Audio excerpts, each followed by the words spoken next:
Israel के अंत की उल्टी गिनती शुरू। अगर दुनिया सोच रही है कि 41 किलोमीटर लंबी और 10 किलोमीटर चौड़ी गाजा पट्टी में ही जंग चल रही है, तो ये बहुत बड़ा भ्रम है। अब पूरे मिडिल ईस्ट से लेकर पश्चिमी एशिया तक भयंकर बारूदी धमाके शुरू हो चुके हैं।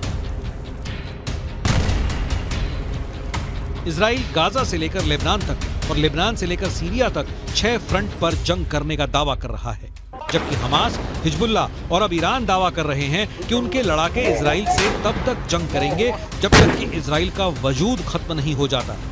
यहूदी देश इजराइल से नफरत का आलम यह हो चुका है कि अब इजराइल पर 400 से ज्यादा आत्मघाती हमले करने की तैयारी अकेले ईरान ही कर रहा है।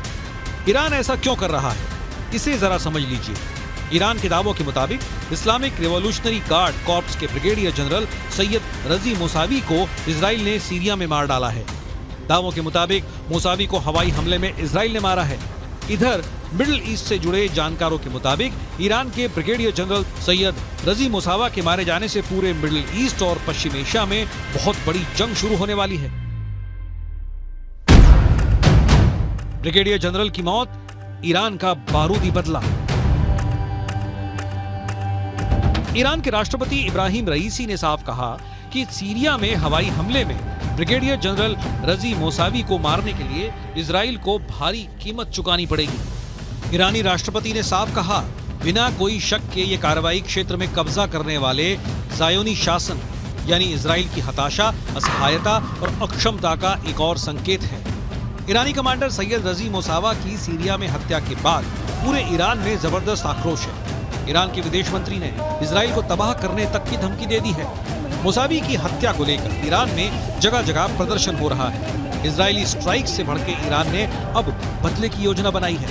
उधर इजरायली रक्षा मंत्री गैलेंट ने भी इस बात को स्वीकार किया है कि गाजा में चल रहे युद्ध के बीच इजराइल पर 7 अलग अलग थिएटरों में हमले जारी हैं। हालांकि उन्होंने 6 फ्रंट पर जोरदार पलटवार का दावा भी किया है।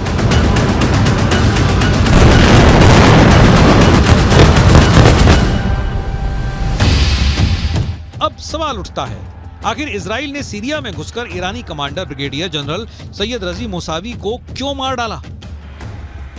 आइए कुछ और खास जानकारी भी आपसे साझा करते हैं। दरअसल ब्रिगेडियर जनरल सैयद रजी मोसावी की मौत से ईरान बुरी तरह से बौखला गया। ये पूरी डिटेल देखिए, इस वक्त आपके सामने मौजूद है। ईरान ने धमकी दी कि इजराइल के अंत की उल्टी जो गिनती है वो अब शुरू हो चुकी है। साथ ही साथ हम आपको बताने जा रहे हैं कि कैसे सीरिया के उत्तरी पूर्वी दमिश्क में IRGC के ब्रिगेडियर जनरल रजी मोसावी को मारा गया। और ईरानी मीडिया की खबर यहां पर क्या कहती है? ईरानी मीडिया की खबरों के मुताबिक ब्रिगेडियर जनरल मोसावी दोपहर 2 बजे तक ईरानी दूतावास में मौजूद थे। दूतावास दोपहर करीब 1 बजे घर में धमाका होता है और बगीचे में जाकर लाश गिर जाती है। जी हां, दोपहर 3 बजे का वो वक्त था जब ब्रिगेडियर जनरल मोसावी घर पहुंचे। घर पहुंचने के बाद ठीक उसी वक्त ईरानी दावों के मुताबिक इजराइल की 3 मिसाइलों ने ब्रिगेडियर जनरल सैयद रजी मोसावी के घर को कुछ इस तरह से उड़ा दिया। और इसके बाद आपको ये बताते हैं हुआ क्या। चश्मदीदों ने जो देखा उसके मुताबिक अब आपको बता रहे हैं।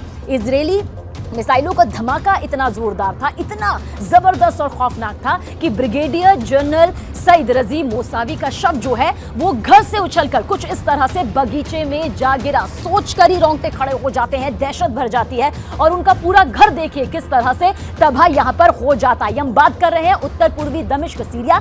दोपहर 3 बजे और घर में धमाका होता है और लाश जो है वो बगीचे में गिर जाती है। बताया यह भी जा रहा है कि मोसावी ईरानी सेना के कमांडर कासिम सुलेमानी के सहयोगी थे, यानी कि सहयोगी यहां पर बताए गए जिन्हें अमेरिका ने साल 2020 में मार गिराया था। ये वो साल था, साल 2020। लेकिन जबकि इजराइल का जो दावा है वो है इस्लामिक रिवॉल्यूशनरी गार्ड कॉर्प्स के ब्रिगेडियर जनरल सैयद रजी मोसावी सीरिया में ईरान के सैन्य अभियानों को कोऑर्डिनेट कर रहे थे, यानी जिनका जिक्र इस वक्त हम यहां पर कर रहे हैं।